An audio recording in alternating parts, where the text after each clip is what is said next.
Welcome, everyone. Today, we embark on a journey to explore the future of energy management. Our focus will be on understanding the intricate world of electricity meters, the evolving standards, and the revolutionary smart meter technology. Empowering tomorrow's energy management, a comprehensive guide to electricity meters, standards, and smart meter technologies. Question: why is accurate electricity metering important in energy management systems for buildings?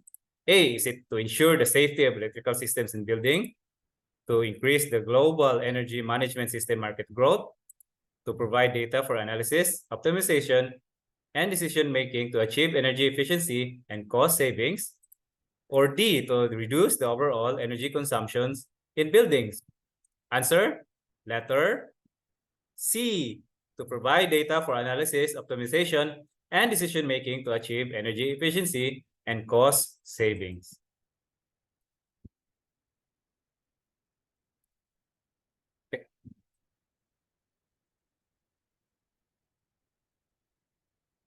Electricity metering is vital for managing energy in buildings. It collects important data that helps improve efficiency, save costs, and support sustainability. As the global energy market grows, accurate metering becomes an even more important.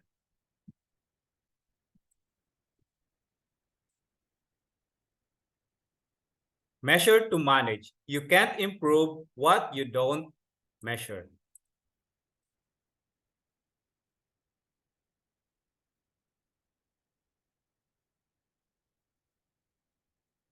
This technical seminar offers valuable insights into electricity metering systems, empowering you participants, boost your expertise, and stay updated with the latest developments in the field. Kilowatt versus kilowatt hour. A watt is the rate of use any instant. It is measure of power. 1,000 watts is equal to 1 kilowatt. Say an aircon has a rating of 1 kilowatt or 1,000 watts. A rice cooker has a rating of 350 watts or 0.35 kilowatt. A kilowatt hour is measure of electricity used over time. It is measure of energy. By multiplying it with hours, you get kilowatt hour. Power companies charge you by kilowatt hour on your electricity bill. So 1 times 12 is equal to 12 kilowatt hour. Assuming at the rate of 15 per kilowatt hour, you get 180. While using the rice cooker for 2 hours, you get 0.35 times 2 is equal to 0.7 kilowatt hour. Times 15, you get 1050 pesos.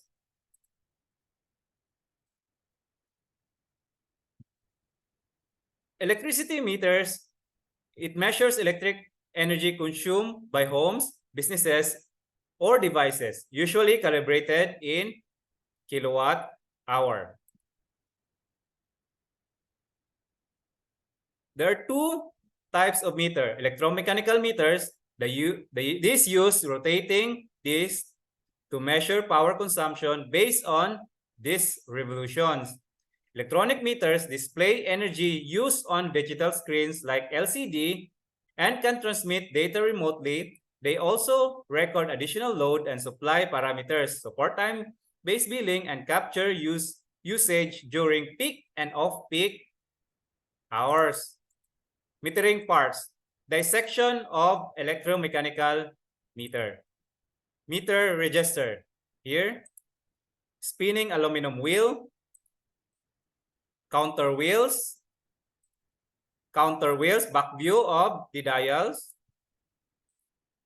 You get induction motor assembly, voltage wires, the smaller ones, voltage coils, current coils, and the current wires or bus bars. So this has a larger wires as compared to voltage wires. The rotor speed is proportional to the power measured. Dissection of electronic meter. You get an IC, LCD, current wires or bus bars, and current coil or current transformers. Types of meter terminals. You have the bottom A type meter, and you have the socket or S type meter.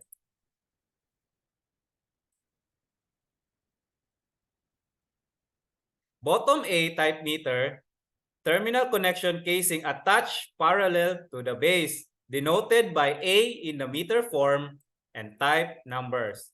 Socket type meters, terminal jaws located beneath the base requiring socket jaws for installation, denoted by S in meter form and type numbers. FM10A, FM9S meaning socket, meaning bottom type. Self-contained versus instrument-rated meters. A self-contained meter measures energy in specific loads sustaining higher currents. Example, 100 amperes, 200 amperes, classified as class 100, class 200, class 320 with larger current coil, cross-section conductors. While for the instrument-rated meter or IR meter, measures energy in designated loads using instrument transformers like current and potential transformer, classified as class 10, class 20 with smaller current coil and cross-section conductors. This is the PT and this is the CT, current transformer for low voltage, current transformers for primary. This one, potential transformer. ANSI and IEC standards. Question: which of the following describes the primary difference between the physical design of ANSI and IEC electricity meters? A. Both meters have the same physical design. B. ANSI meters are rectangular and designed with terminal block, while IEC meters are round and designed to fit into a socket. C. ANSI meters are round and designed with terminal block, while IEC meters are rectangular and designed to fit into socket. Or D. ANSI meters are round and designed to fit into socket, while IEC meters are rectangular and designed with the terminal block. So the answer would be letter D. ANSI meters are round and designed to fit into a socket, while IEC meters are rectangular and designed with a terminal block. ANSI standards. That describes an American national standard for electricity meters. So these are the standards for ANSI on electricity meters. IEC meters. These are the standards for the IEC meters, and this is how it looks: round, rectangular. So this is the actual sample of a meter. So these are from my home. So this is the billing meter from Co-op, from Sebeco, where I live. And this is the check meter that I use in my house just to check. So this is in series with each other. This one is to check. So this is in ANSI standard, and this is in IEC standard for the Co-op's standard. Accuracy, captive and contestable. So for the captive, you have a plus and minus 0.5 at specified test loads for the meters. For the contestable market, you have a 0.2 accuracy class.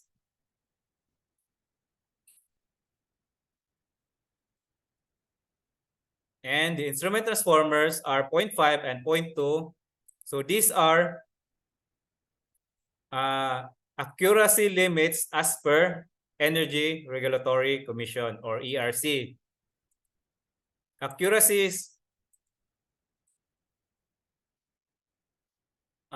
accuracy comparison versus electromechanical meters, electromechanical versus electronic meters. So these are based on my my own testing, evaluation, and comparison. So I tested at 100% power factor and percent loadings at different meters, brand of meters, while the other one is a mechanical meter. So I found out here, if you get closer to 0, this is the more accurate.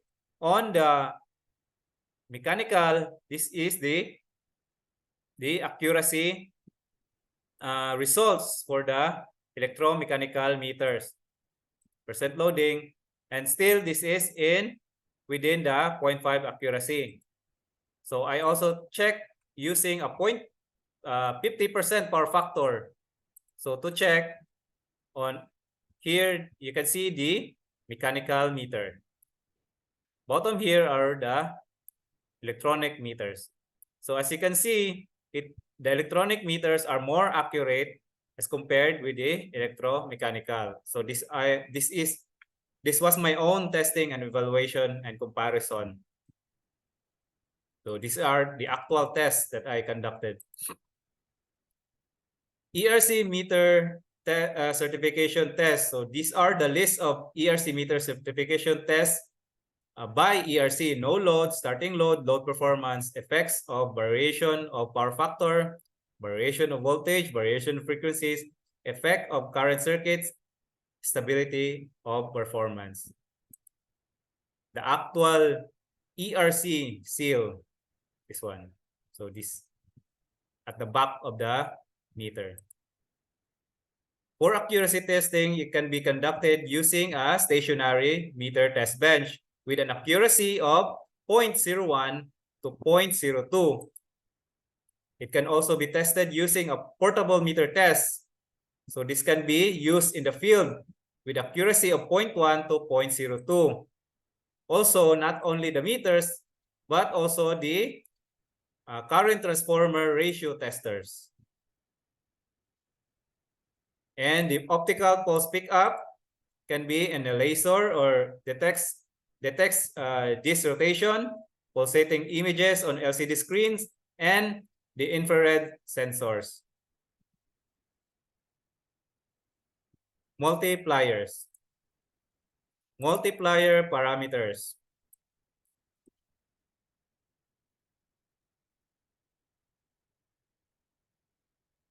Self-contained meters, class 100, 200, or 320 maximum amperes, has larger coil, direct connection of voltages and currents to same terminals, load current flow through the meters. So these are the self-contained meters, which has a larger current coil across the section conductor.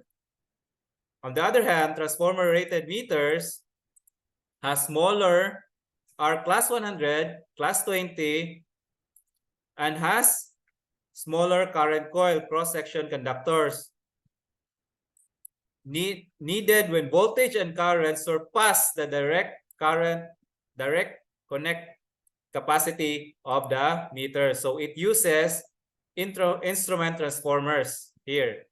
Since it surpassed already the 200 or 320 maximum amperes, so it uses a instrument transformer here. An example of a CT, you get with a 200:5 ratio. Say you get 200 amps and you have a secondary of 5 amps. So the multiplier would be 40.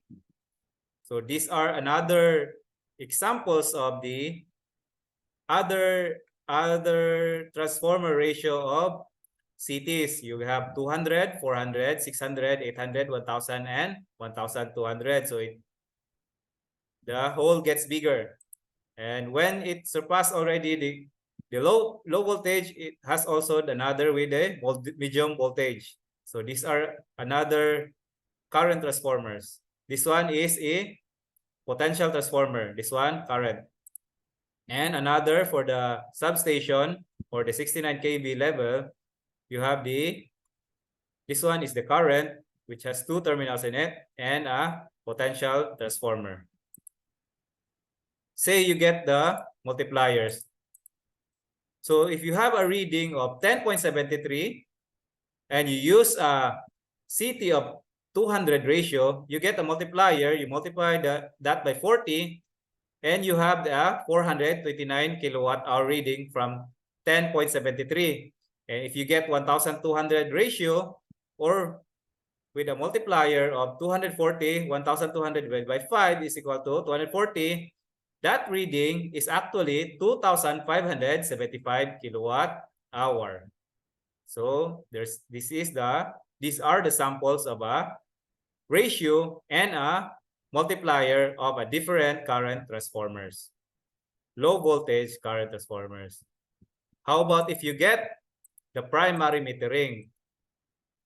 So for the primary metering, you have a potential transformer now with a ratio of 14,400 is to 120 volts with a secondary of 120.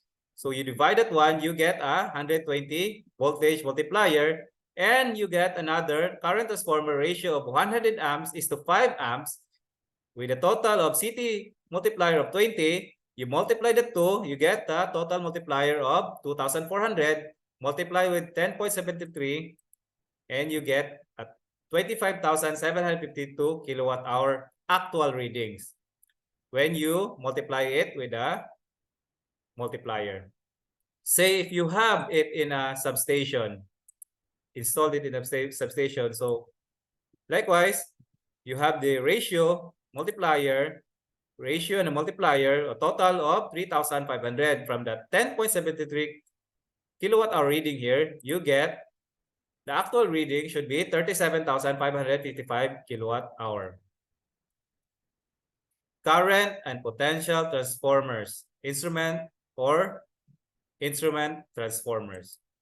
Question: why are self-contained meters impractical for measuring energy in high voltage or high current circuits, leading to use of instrument transformer?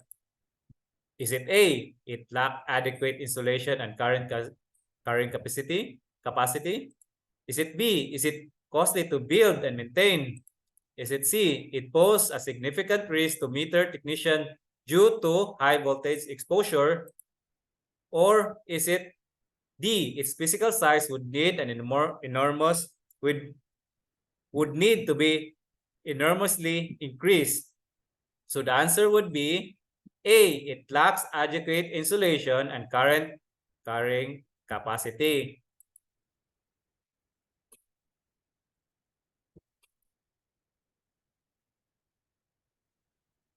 So potential transformer.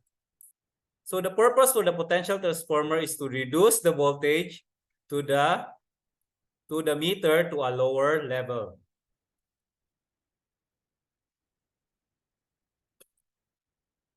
Ratio, example 7,200 is to 120 or 60 is to 1 ratio this is the 7,000 divided by 120 is equal to 60. Crucial for multiplier calculation. The ratio. Polarity. Marks must be observed to avoid meter disk reversal due to incorrect connections. Accuracy rated at 0.3 plus and minus 0.3 accuracy for metering purposes. Burden rating. The connected load on voltage transformer measured in volt amps exceeding this rating affect the transformer's accuracy. So these are the medium voltage potential transformer and high voltage potential transformer. Current transformers. So the one purpose is to reduce the current in the circuit being measured to a lower voltage and to keep high voltage out of the meter sockets.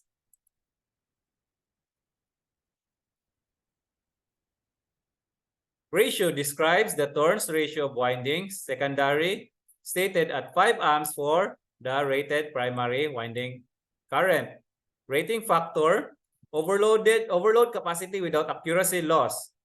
Type, window, and bar for circuits under 600 volts, one types for circuits over 600 volts. Polarity, observed marks avoid metered disk reversal. Accuracy rated at plus minus 0.3 for metering. burden, ohm value in the secondary circuit affecting the current coil in the meter. Shorting bars installed in CTs to prevent dangerous voltage if the secondary circuit isn't connected. So never open the secondary of a CT while load is passing through the CT's primary. Why CT secondary is always kept shorted? CT at normal operation.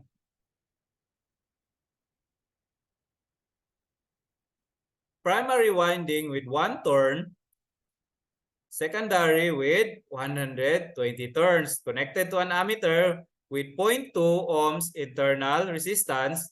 Ammeter shows a full-scale deflection at 600 ampere as primary current. Okay. As the secondary short circuit with ammeter, the volts across is equal to 1 volt. CT at open circuited.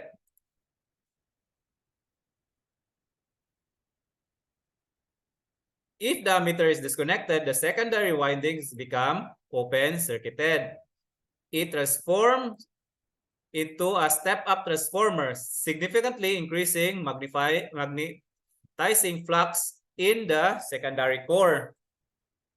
The absence of opposing current in the secondary winding due to open circuit causes a rise in the secondary induced voltage, resulting in a very high voltage.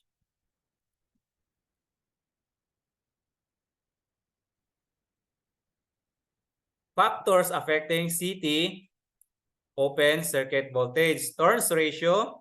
Higher ratio leads to larger voltage spike.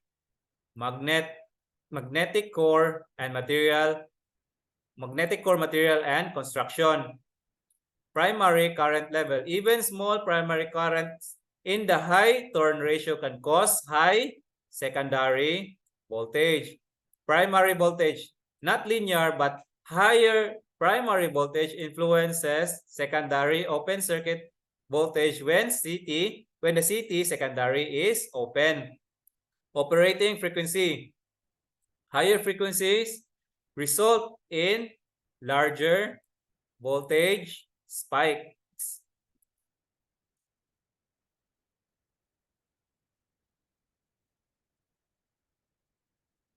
Why keep CT secondary shorted? Avoid open circuit. Open circuit prevents high voltage generation at terminals, preventing insulation failure and ensuring CT functions properly. Number 2, safety concerns. Eliminate the risk of receiving a dangerous electric shock if someone touches open secondary terminals. Number 3, overload risk. Prevent CT from overheating due to overload. Avoiding pressure build up in the oil and potential explosion.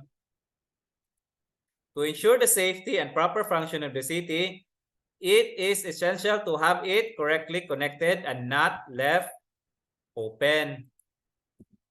Service configurations.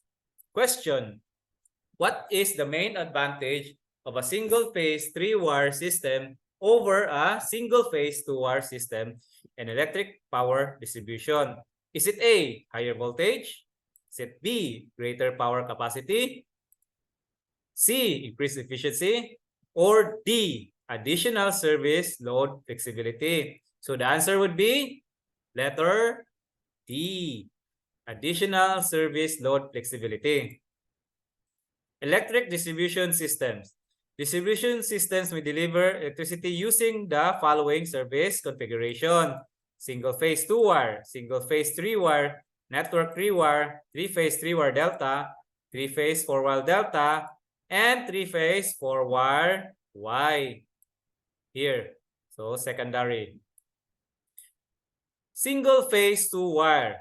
a common residential service in many parts of the world, which provides single voltage, usually 100 to 240 volts. For Philippines, mostly using these ones are mostly cooperatives, co-ops.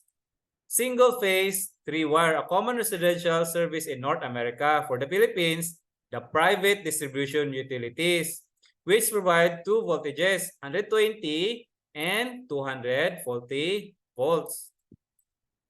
Next is network 3-wire. This service is provided by a 3-phase 4-wire transformer bank. Only two phases and neutral are used for serving the loads. So from here, this is the one, three-wire network. 3-phase 3-wire. This configuration is ideal for customer needing 240 3-phase service when 120 is unavailable due to the absence of X2 transformer bushing. Thus, 240 volts is sole available voltage in the meter socket for the transformer. So this can be this one, this can be here, this one, corner ground or open corner ground. 3-phase 4-wire delta. It is an economical way of providing combination of a single phase 3-wire service and a limited supply of polyphase power, sometimes used in supplying electricity to sparsely populated rural areas. 3-phase 4-wire wire, commonly used for industrial and commercial operations. It is widely used for electricity distribution system where it is transformed to other suitable service configurations. Service configurations, meter forms, Phasor diagrams. Meter forms. 1A, 16S, 2S, 16A, 12S, 13A. So based from there, these are the self-contained meters and these are the transformer-rated meters. The ANSI meter forms are the following. This one. So I crush out, I put here, I highlighted in a gray because these are not usually used in the Philippines. For the Philippines, these are the forms that are commonly used. ANSI meter form. So I am showing only what are commonly used in the Philippines. So these are the Form 1S, Form 2S, Form 3S, Form 4S, Form 12S, Form 9S, Form 16S, and that's it. All 7 here. For the meter sockets on the different meter forms. Form 1S, Form 2S, Form 3S. So the difference for this one is these are rated at 100 amps and these are the 200 amps. With bypass, Form 4S, Form 12S, Form 9S, and Form 16S.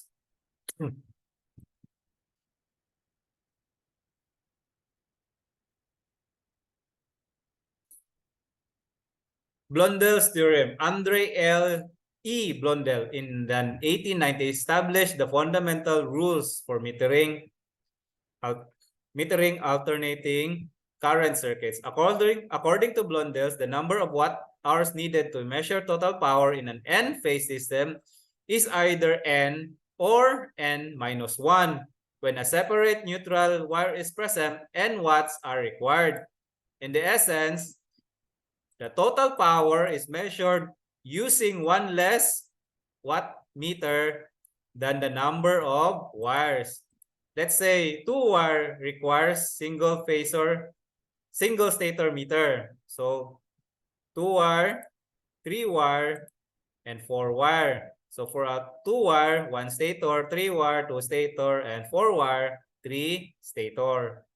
Total power is measured with one less meter than the number of wires. Single phase 2-wire. Single phase load, single phase 2-wire using Form 1S meter, self-contained metering installation, secondary voltage.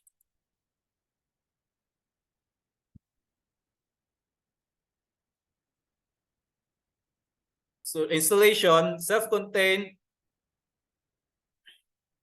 common self-contained metering with secondary voltage. The purpose is common in older forms without a modern 3-wire 120 240 setup, used for 240 volts, not requiring full 240 volt supply. So ground neutral must be on the right. Hot wire must go on the left. This one. Don't connect the ground neutral to the left side of the meter. A parallel path through earth ground may inadvertently bypass the current coil. Form 3S, Form 1S, but in a higher current. So you will be using CTs. So this one, this is the Form 1S, and now this is the Form 3S. This is the difference. This one. Phasor diagram. The formula is voltage AN times current A. So this one, current A and voltage AN.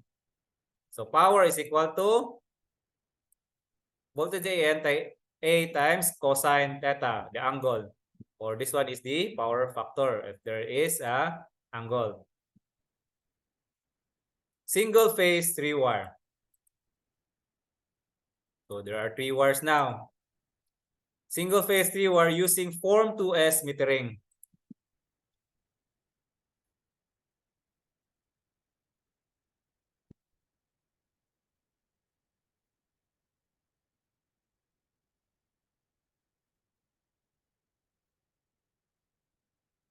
The purpose for the Form 2S is to measure standard 3-wire 120 to 40 residential service accurately. Although it does not conform to Blondel's theorem, it's designed with 2 half current coils and potential coil connected phase to a phase enabled excellent performance. So this one, current coils and potential coils. These are the key points.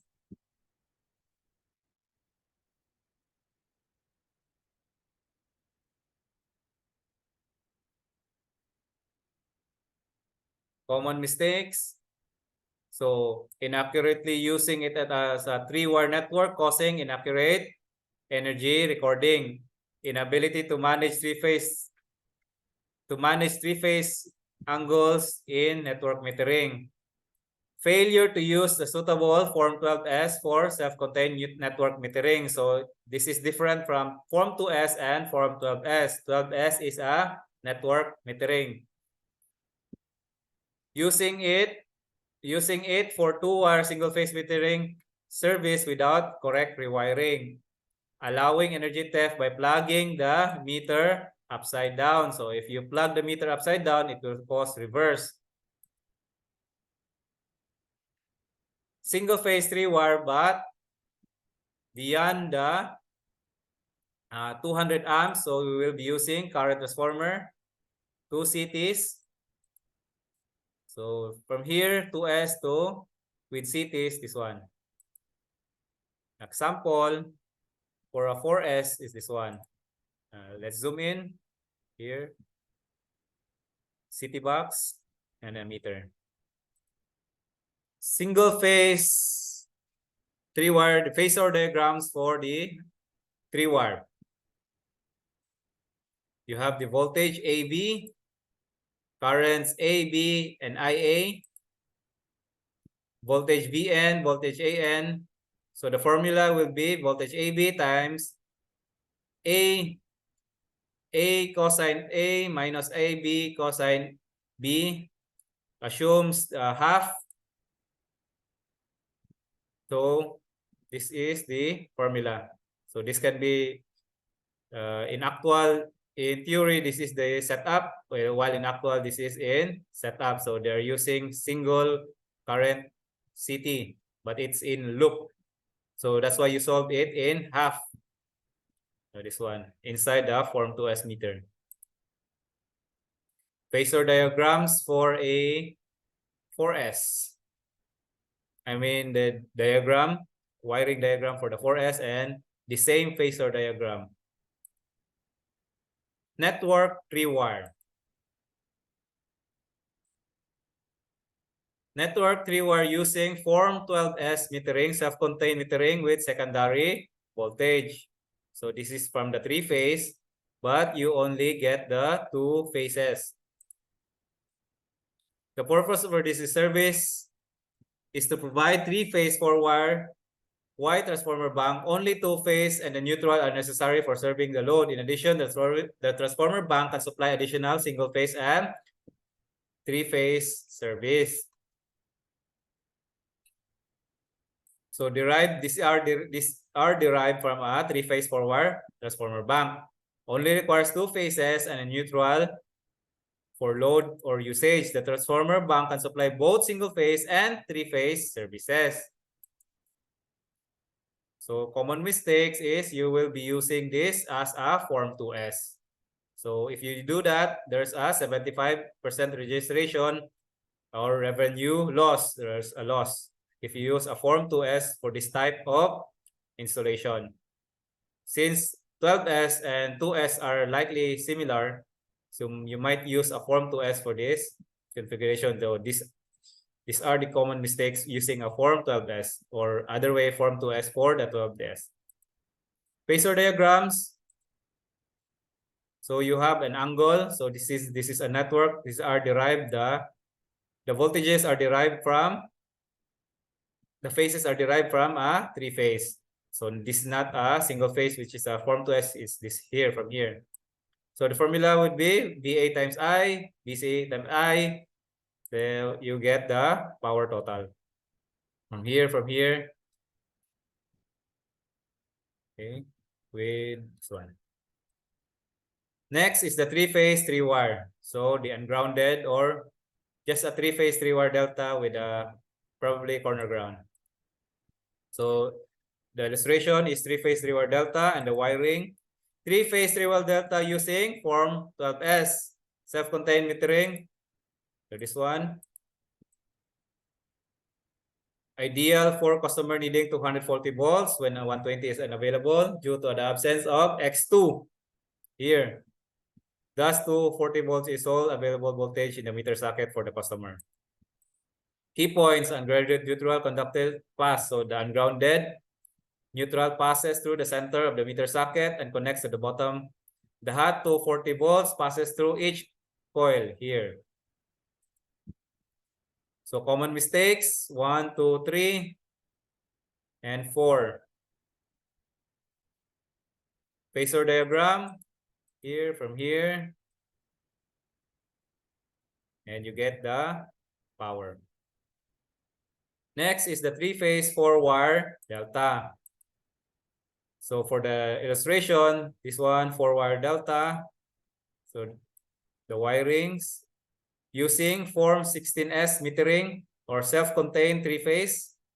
Here, all phases are metered except for the neutral.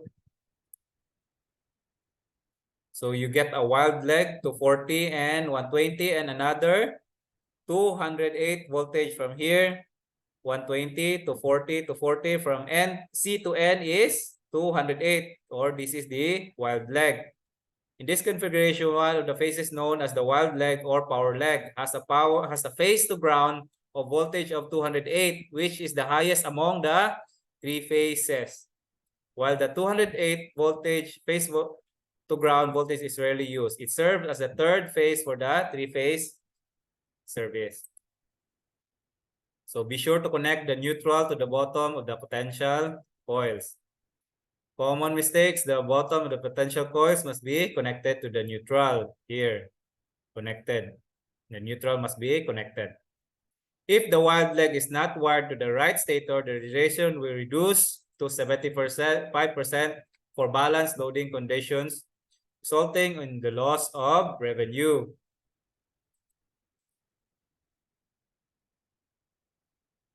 Using Form 9S or the transformer rated metering.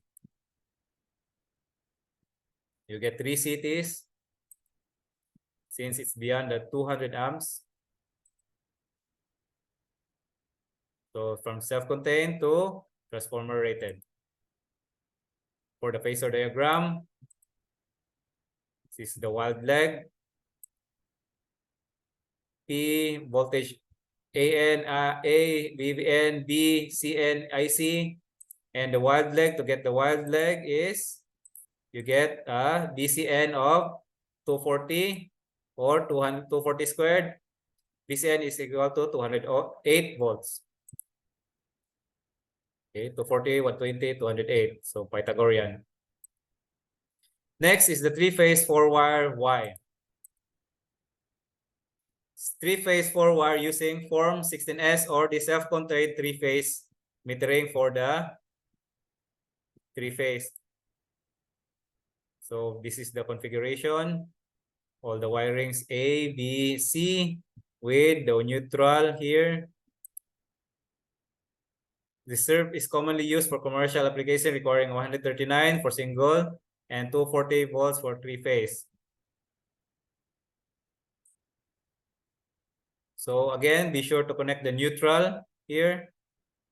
And there is no wild leg for this service. Therefore, it does not matter which phase passes through the current coils in the meter.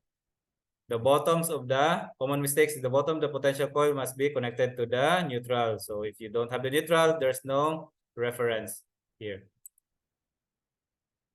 Using form 9S or the instrument rated, see, these are the wirings and illustration. If you'll be using a primary metering, using PTs as CTs, medium voltage CTs and the medium voltage PTs. So no metering at the secondary here.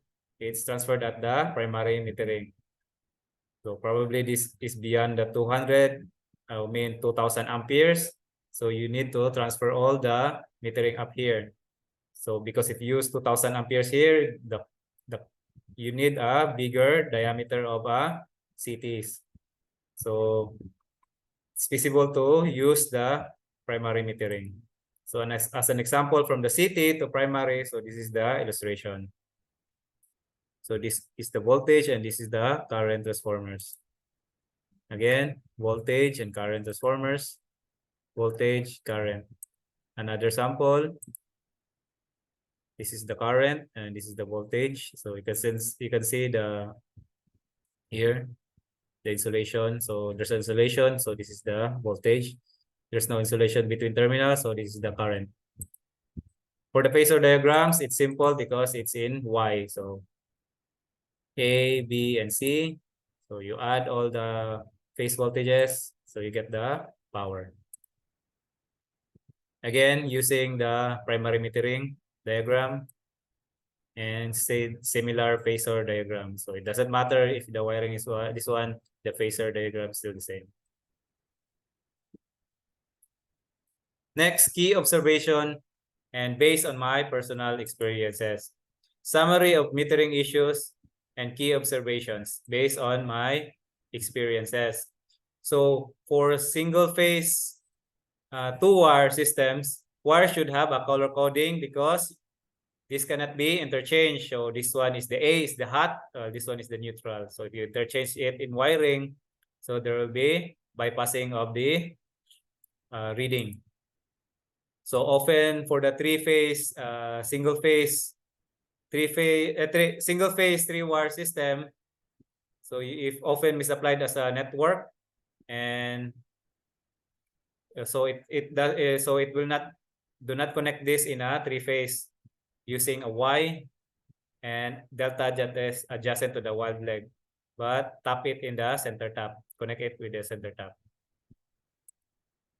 So for the net 3-wire network, metering is not secure since the customer could disconnect the neutral because it's not being utilized. So if the customer will disconnect this one, so there's no reference for the metering. Neutral for the three-phase 3-wire system, this one corner ground, without ground and open corner ground. Neutral wire source is secured from disconnection. The neutral is a source line phase B. Forward delta, so disconnecting the neutral source could easily switch off the meter. So easy way to pilfer, because since most of the time these are not being used. So recommended for me, it's recommended to use this one since all the wires are being used. So especially if you use this one, line to neutral. So if the customer will disconnect this one, then they cannot use the single phase. So this is recommended. For me, my recommendation is to use this one, similar to this one. Why? Metering type, classification, and applications. So these are the standard metering types and application in BECO. So if for the self-contained meters, single phase, the meter base, so the applied load should be at a maximum of 100 kilowatts. So as you can see, the meter base here, and for the instrument rated or the city metering here, these are the ratings and the primary metering setup. So let's try to get this in a current. So it's easy to understand if we convert this one into currents. So let's say here, the other slide. So it says that it's the maximum of 65 amps, maximum 130 amps, maximum 76 amps, 192, and 120. So since the meter here is self-contained, the meter class is class 200. So all below 200 amps. For the city metering, it should be 130 amps, more than 217, more than 121, and more than 120 amps. So all this one is under the city metering. While beyond 1,000 amps, so this is for the primary metering, because using a city at 1,500 amps, it's very huge and not feasible to have it in a city rated. So instead, move the metering in the primary level. So this one. Demand and power.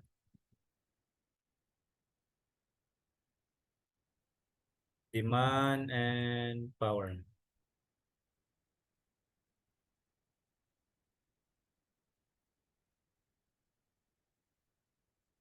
There are two main parts of energy measurement. Kilowatt-hour meter records energy consumed by loads, enabling fair charging for services rendered. Kilowatt meter or power or demand meter indicates or records the highest demand kilowatt over a chosen period, typically a month. So kilowatt-hour meter or kilowatt meter or power or demand meter. So as you can see here, maximum demand, maximum kilowatt, and kilowatt hour. So how demand meters operate? So think of it as a car's odometer and speedometer analogy. Odometer records accumulated mileage, like your meter records consumption in kilowatt hour. Speedometer tracks demand. Just as speed increases, the demand meter needles advances when you stop the car. The speedometer resets to 0, similar to the demand resetting at the billing period start. Difference, unlike speedometer, demand meters note that the highest average demand reached and maintained within billing periods interval. Example, if your demand hits 5 kilowatt, for 15 minutes, it retains recorded at 5 kilowatt until a higher level is reached. If later it hits 60 kilowatt for 15 minutes, a new recorded value is established. So this one. So this is the demand reset. So usually these are sealed because it records the highest demand typically for a month. This one. So for the electronic meters, this one. The old meters are this one. So just like a speedometer. See? While the odometer is like the energy. Maximum demand charge. On your utility bill, the quantity of energy used is measured in kilowatt hour and is referred to as energy charges. So this one is, say this one is the kilowatt hour, the energy use. Energy, total kilowatt hour use. Let's say this is in a month. The rate of energy usage or a power is measured in kilowatt as referred to a demand charge. So this one is the demand, the highest kilowatt recorded. For a month, it reached at this maximum demand. So this is the maximum or the peak demand for a month.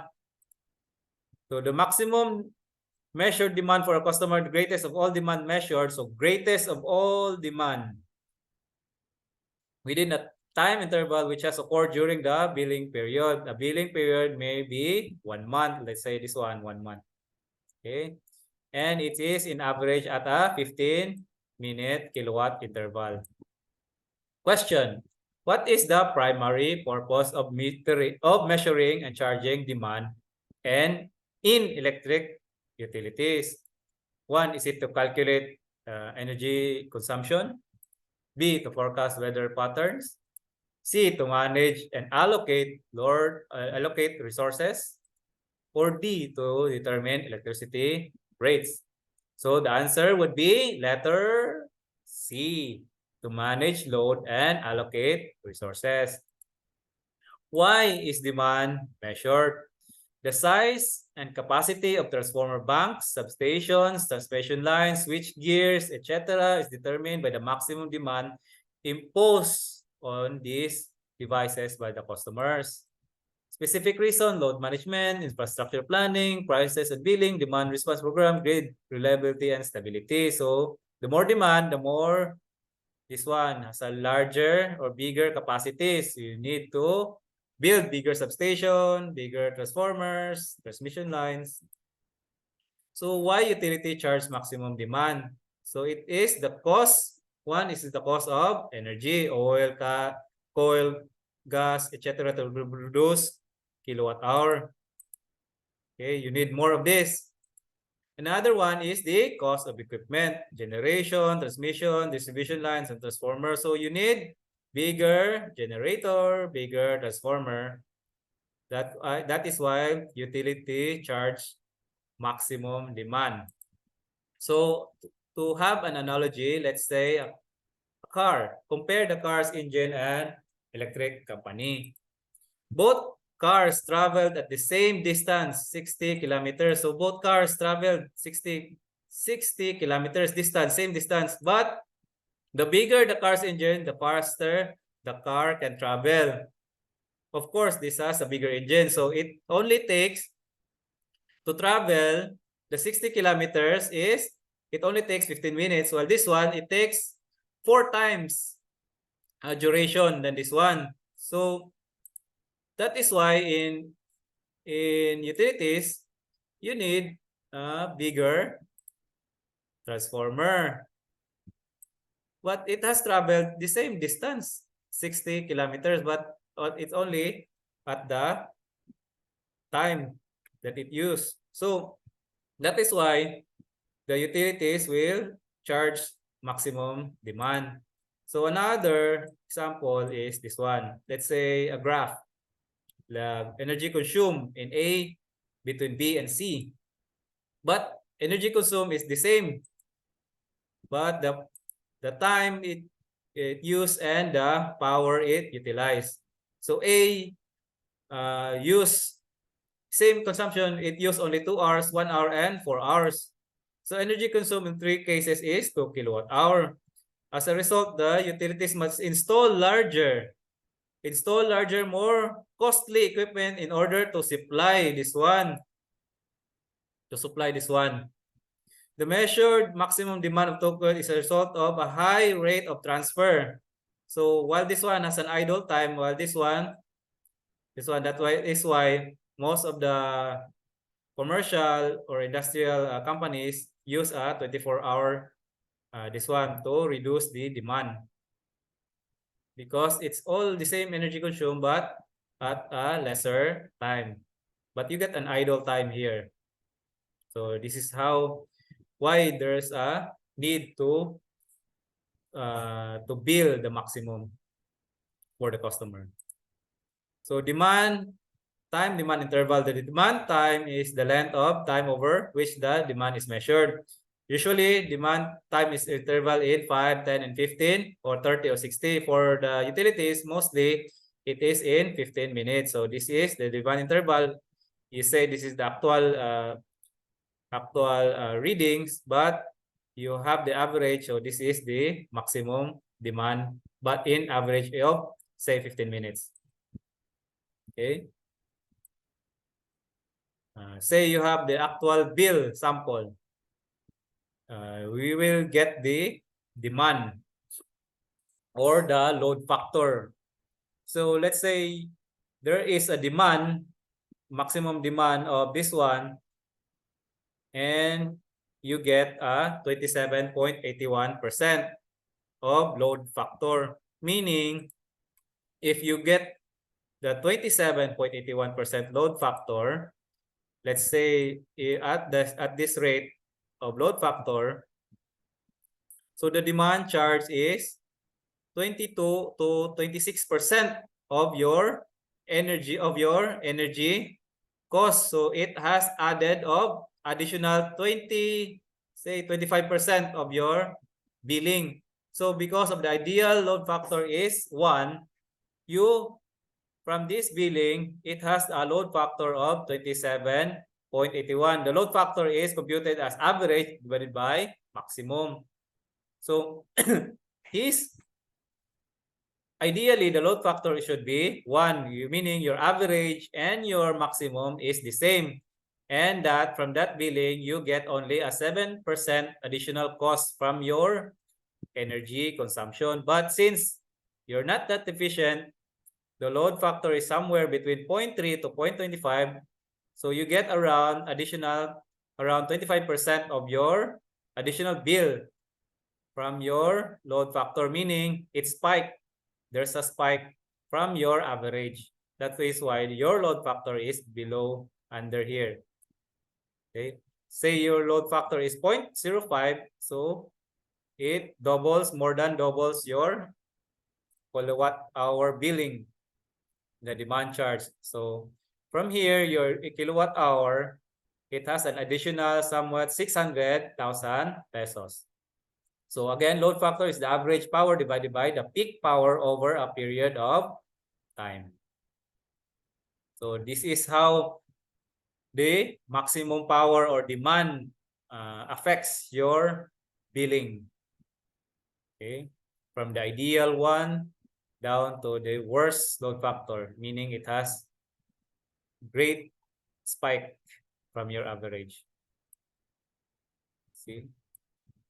So let's take, for example, an actual load profile from the biggest customer, one of the biggest commercial customer in the country, in the Philippines. So let's say for SM Cebu.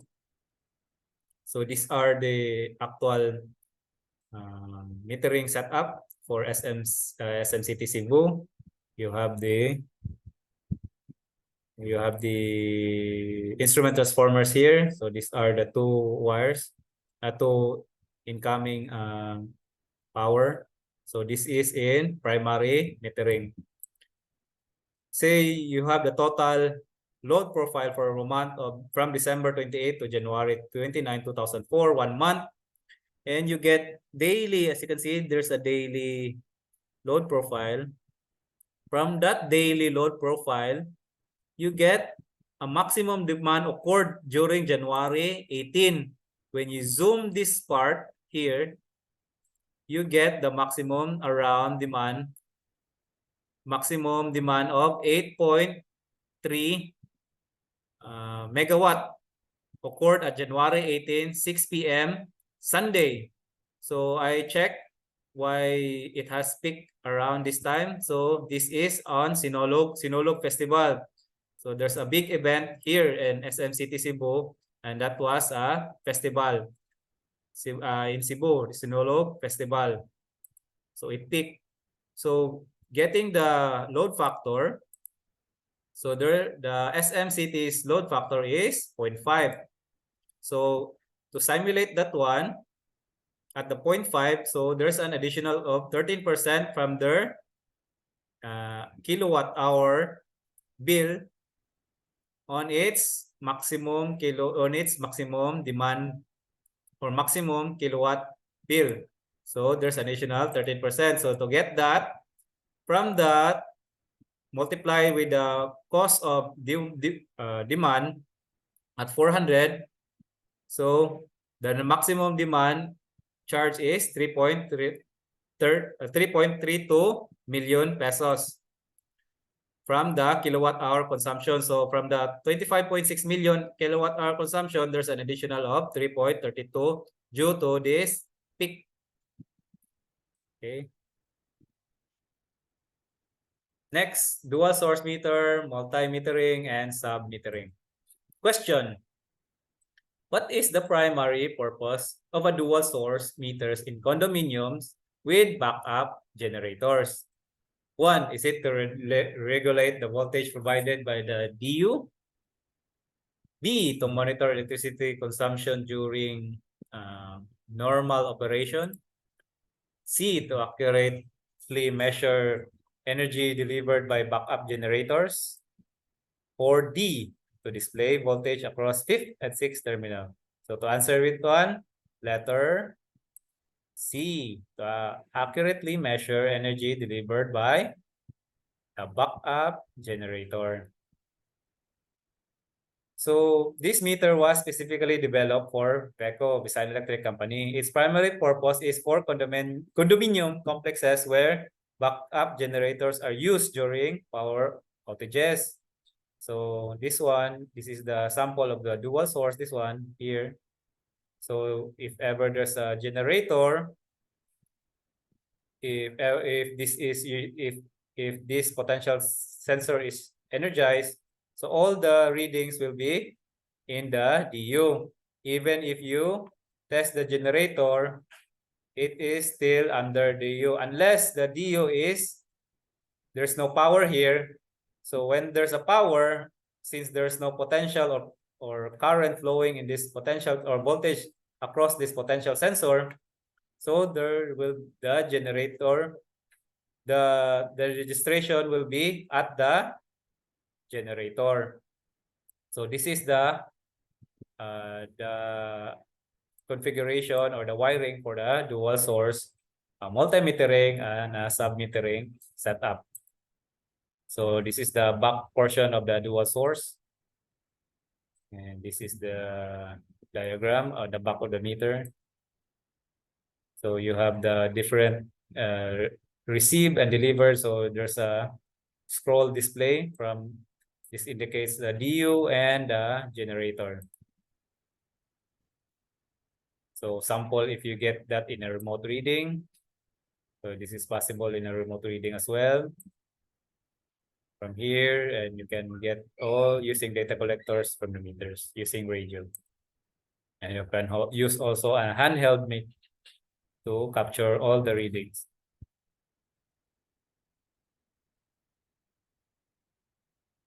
Next is the prepaid metering.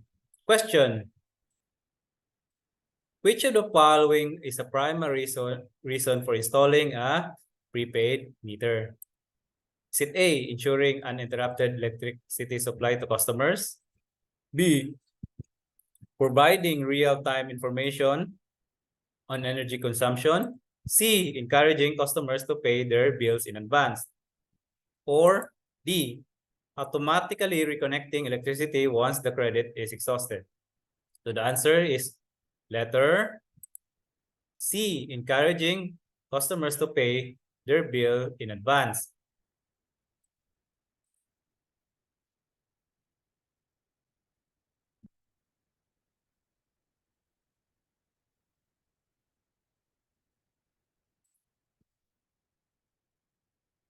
Prepaid meters. Installed if there's concern about bill payment. Customer must prepay for electricity usage When credit is used up, a relay cuts off electricity supply. So a definition from ERC, an electric meter that has the capability to load the purchased energy to display real-time information on how the load is being consumed and give a warning that the load is close to zero, providing positive buffer before electricity is automatically disconnected. Types of prepaid meter. Smart prepaid meter. So the concept for the smart prepaid meter is the meter should have a remote switch, meter with remote switch, and a reliable communication link. For the STS prepaid meter, the concept is it is a prepaid meter with the CIU, meaning this is not using a communication but using a 16 or a 16 digit to communicate this meter using the customer interface unit. The STS is the standard transfer standard for the prepayment system. This is online and this is offline. Pros and cons. Smart prepaid utility can control through remote switching the advantages and reads real-time load remotely, registers load profile. The disadvantage for this is it requires communication to monitor all metering data and control switch from the utility to the meter. So if there's no communication, meaning prepaid metering system is down. STS prepaid meter or the offline, the advantages for this one is it is simple, no communication, and it uses kiosks for customers and using STS token. So this is an example of an STS token. But the disadvantage is cannot monitor real-time metering data remotely. Net metering. Net metering allows surplus power generated by solar panels or renewables to be transferred to the grid, offsetting the cost of power drawn from the utility. The definition from ERC refers to a system appropriate for distributed generation grid user has a two-way connection to the grid and is only charged for its net electricity consumption and is credited for any overall contribution. So these are the scenarios: positive, negative net, and zero net.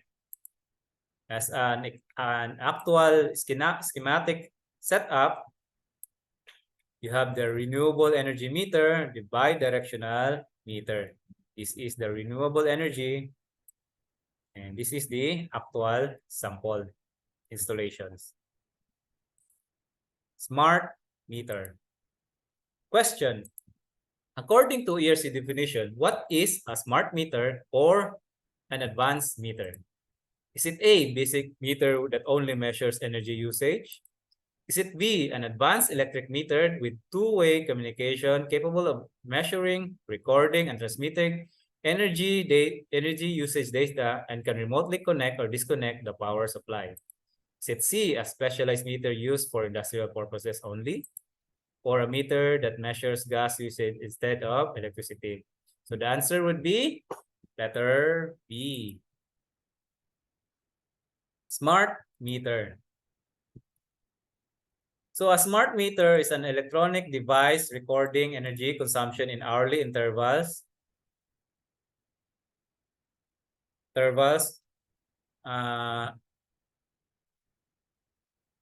Relaying data back to utility for monitoring and billing. It allows two-way communication, remote connect and disconnect switching. So as per ERC, it is an advanced technology electric meter capable of two-way communication and remote disconnect and reconnect.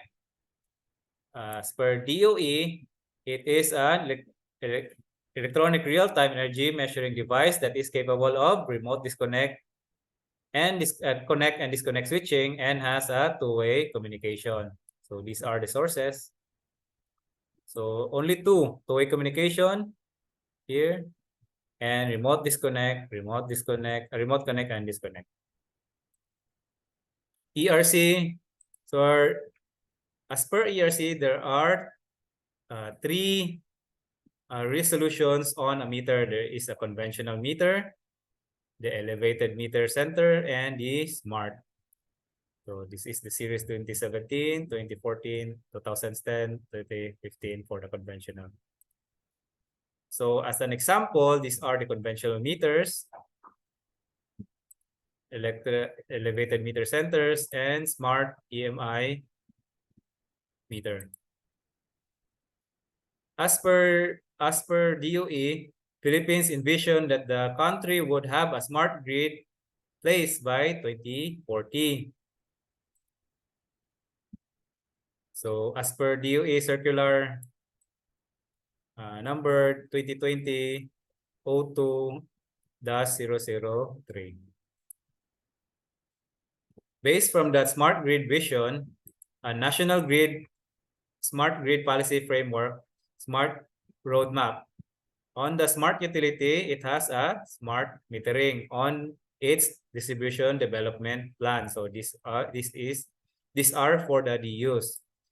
While for the transmission modernization on its transmission development plan TDP, so these are its plans for the generation and for the customers.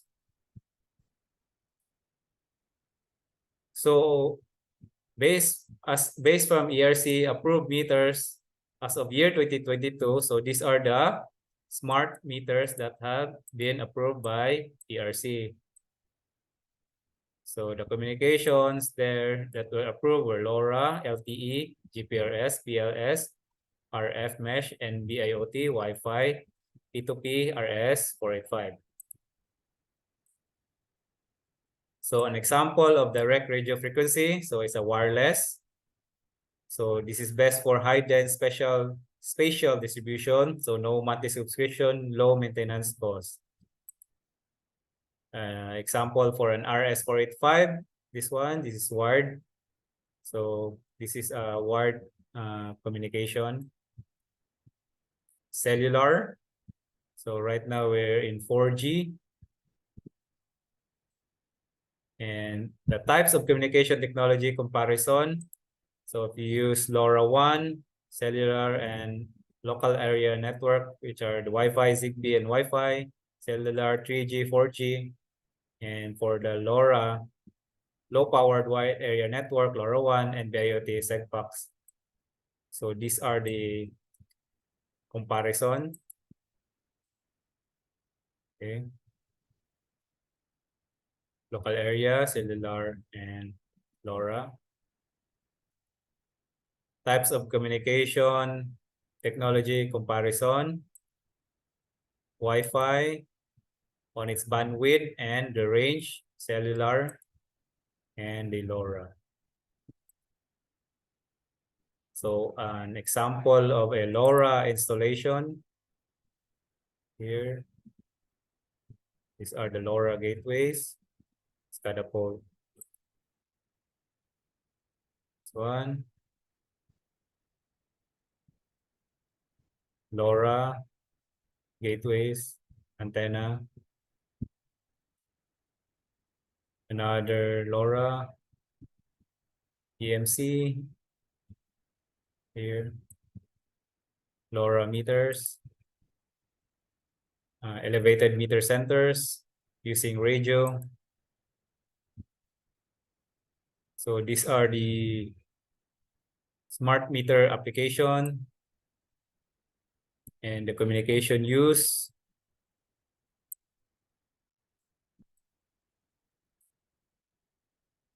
Radio using the elevated cluster metering.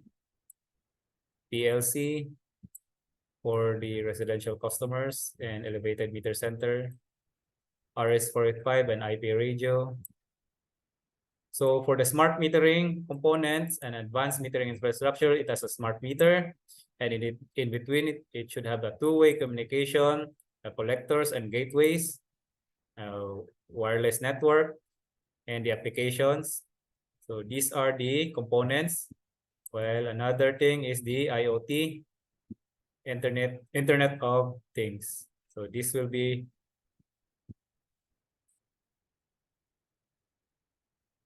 And thank you for exploring the realm of electricity meters, standards, and smart meter technologies with me today. Together, let's power tomorrow. Signing off, John Lex James M. Canoy. Thank you.